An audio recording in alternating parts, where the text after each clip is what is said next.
Xbox Live server issues couldn't have come at a worse time. Drop a comment below to discuss. But first, my opinion. My name's Tarmack and this is Feature Creep.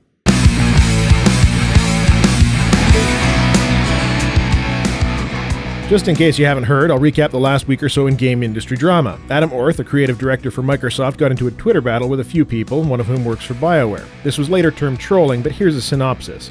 Orth likened not buying always-on hardware to not buying a vacuum cleaner because the power sometimes goes out.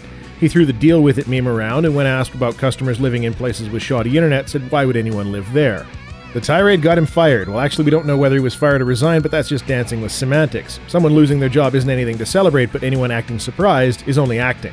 The obvious reason is that Microsoft hasn't announced anything about the next Xbox, and that Orth's comments just fed the rumor mill because such a staunch defense of always-on hardware could, according to many, only mean that the next Xbox would have this as a requirement. Follow that up with a discussion about major integration with the cable TV providers, allowing the next Xbox to act as a set-top box, and obviously you can see why people would be concerned. And then Xbox Live went down. Microsoft confirmed this on their support site and have been providing regular updates on the situation. Now, I know that nobody officially at Microsoft has confirmed the console will be always online, so I'm not going to browbeat them over this until we hear something more official sometime in May at their announcement event. However, I'd like to ponder aloud the consequences of such a decision should they choose to go that route. The Xbox 360 connects a number of its services to an Xbox Live Gold account, things like Netflix, Hulu, YouTube, and so on. Some of those you actually have to pay for as well. So those who are affected by this issue, which is everyone, in this particular case cannot do anything with their console that involves online interaction. No multiplayer, no Netflix, and in some cases save data is being impacted, like Minecraft. Presently they can of course still play single-player games on the console.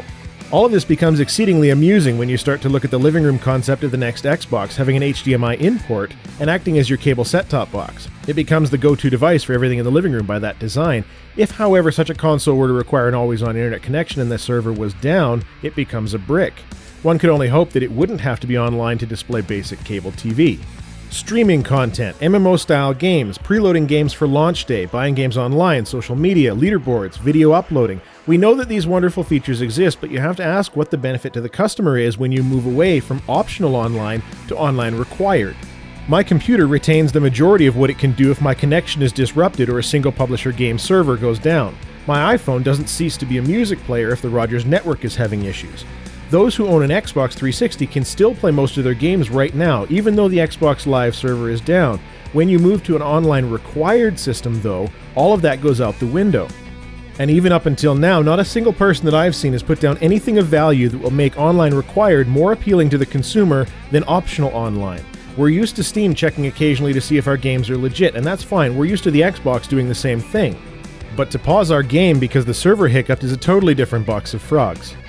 Cliff Bleszinski of Epic fame, who I did a video on fairly recently, did another controversial blog post saying that technology doesn't advance if you consider the edge cases. And he's right. In this particular case, though, he's referring to the classic, what if I want to take my console to the log cabin for the weekend kind of examples, which are ridiculous. Silly things to be concerned about. Xbox Live being down and neutering the console is not an edge case.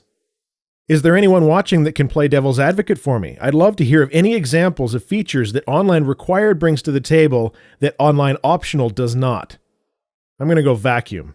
Tarmack out.